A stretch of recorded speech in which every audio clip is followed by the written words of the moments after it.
well, a little bit of a install of some coilovers on, no, not the Mazda Miata, actually, no, that already has it. We're going to be putting them on the new daily driver. I'm sorry I didn't introduce her. I'm really bad at making videos as they happen.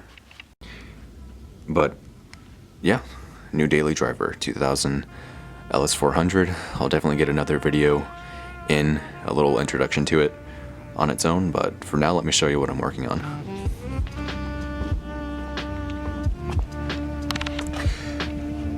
So I got the first strut out.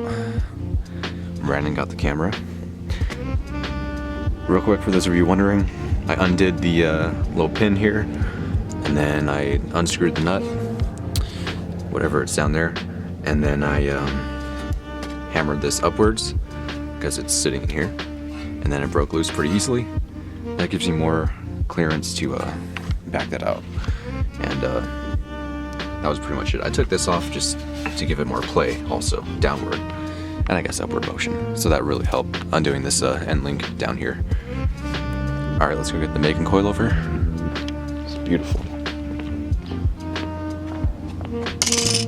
Oops. As I scrape it across the ground.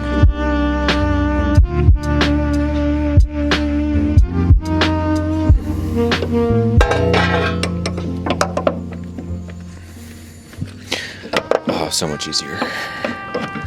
Twist it around. Alright, for this I'm going to need two hands, so give me a second. Okay, we're going to raise it up now. I should probably get the sway bar end link in first, actually. That was a bad idea. God fucking damn it. This thing doesn't go high enough. That's as high as the jack can go, and we still have a ways to go to match these up into the holes. So if I bring you up here, you can see I'm trying to line them up, stud holes. So this head rotates on the coilover, as pretty much do all, but just trying to get this aligned.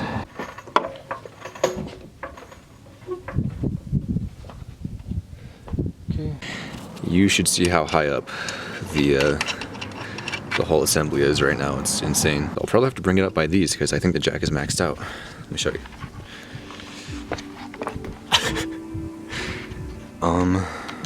Yeah. That's gonna be a bit low, which is good, that's what we want. Alright, we'll get that all the way up, get this on, and then see how she looks. Oh my god.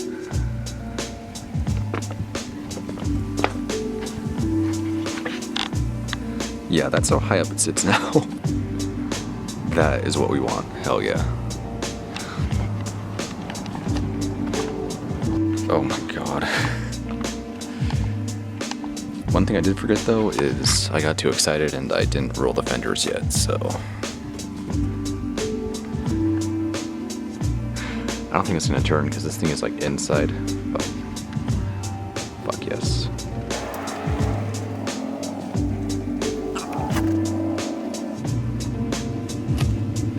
Hang on, it's catching on the trim. Fuck. Holy shit, that's low.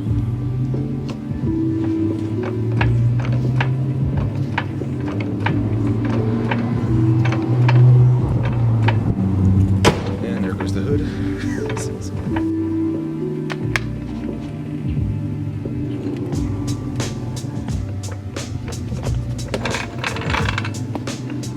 we go.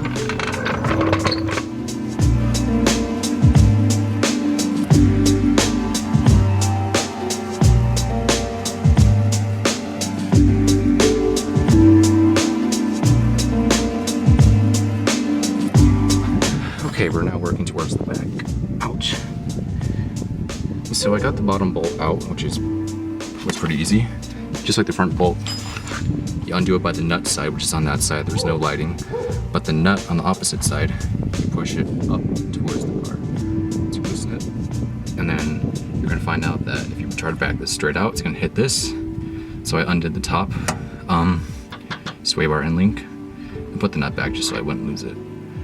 But yeah, then hopefully we can just back this out. Let's see. So even though it's loose, it's still gonna hit, but it is still loose enough so that it can deflect downwards, mostly, it looks like. So, we'll just try to work it out.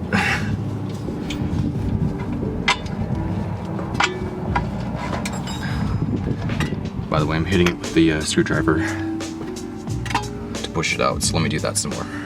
And this came off, a little washer thingy goes in there. I'll have to work that out later. Try to get my deposit back. There it is. And don't want to lose that. Already took the interior out. It's pretty basic. Bottom seat, you lift it up hard until it completely comes loose from the little clips, and then you start to just barely pull it out at the same time, up hard, and start to kind of go at a diagonal angle outward. Seats, bolt here, center bolt, some at the bottom, and then you kind of wiggle it forward, and then up here, and then beneath here is the top of the strut assembly. It's gonna be hard to hold a camera in here, so let me get that out. Okay, now you can see this is the, we're on the driver's side still, of course. These are the 14mm nuts to the top part of the back strut. Unless you have a deep 14mm, you can shove it in here. I'm just gonna use a box end wrench to loosen them, at least. And then bring the ratchet back in, or just get it by hand, actually. There's one back there. How to get this top part out, I have no idea. It just sounds like it's breaking whenever I try to look at it. So I just say screw it, leave it on. And we're gonna get these undone. I guess you just have to take off this top hat. And then we'll... Okay, so I guess there's actually even more nuts. No, you gotta fucking get off. Those were just like auxiliary nuts. Okay. But anyways, it's at the top of the strut here. Alright, let me get these now. Yeah, like I said, unless you have a deep 14, which I don't, I'm just gonna use a box end wrench. Slide it around. It's like a fucking greenhouse in here. But anyways, all 6 of the nuts are now out. Of course, I showed you the bottom nut, or bolt, is out. There's the stuff up there that I took out. Box end wrench came in handy, because these are deep down, they're a bit tight. So it takes you quite a few turns to actually get it finger loose. But yeah, let's pop it out now.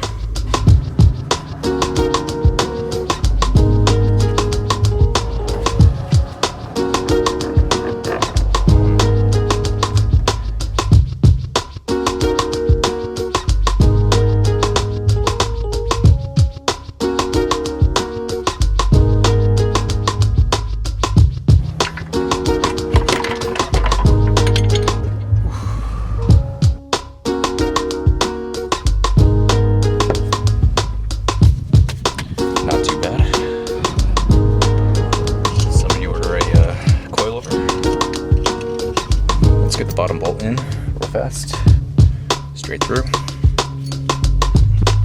Okay, bottom is in. Now let's go get those tops. Gotta make sure this is rotated the correct way. Make sure those studs line up. Just follow the pattern, gotta turn it a bit. Oh, not the whole thing, just the top, which is about right there. But yeah, let's jack this up.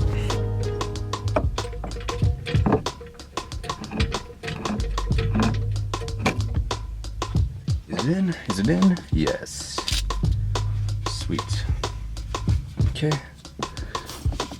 Let's put my nuts on. The ones that came with the coilovers. Not sure if there's a difference, but why not? Okay, we're gonna tighten those down.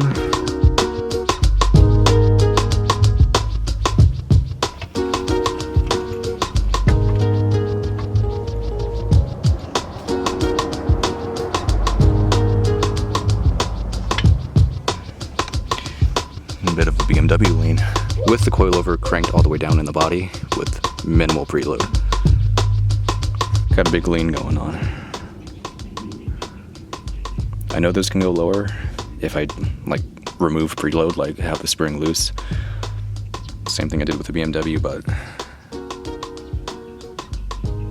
I think we gotta raise these up first. This is what I mean by the revolutions. You make a reference point on one of the collars, the main collar that you're spinning, and then you do, you know, that's 1, 2, and so forth. But I had it where I wanted it, so that's 1, yeah, and then back up 2, so you know how far down you're spinning it, and then tighten them.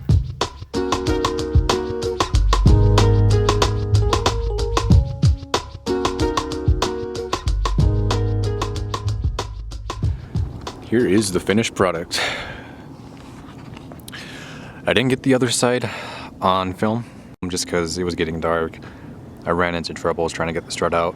It was just a pain. Front can go all the way slammed, but I had to raise them up quite a few revolutions, like 40 full revolutions cranked up. It is now the next day. I cut that night footage a bit short because I noticed that the footage was like unusable.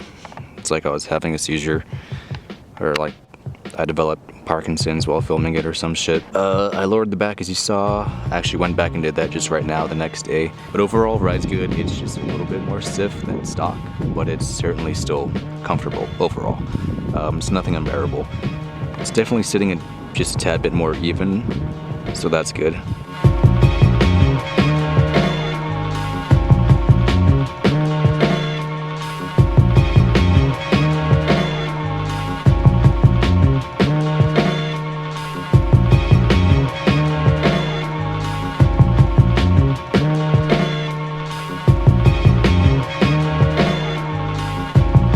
So yeah, the interior is still taken apart.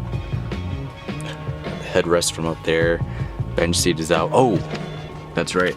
You have to take off these little child lock or child seat harness things. You just pull up a little plastic cover, and then actually you can get to them from there. Took the speaker cover off. I really don't think it had anything to do with removing the seat, so I don't think you need to take off the cover itself actually. Here's the inside. Those of you wondering, and it's got the little screen. Those of you wondering how low it is, really not that bad. BMW is lower, Miata is certainly lower as well, but we'll get there. This is, I'm happy for now. So.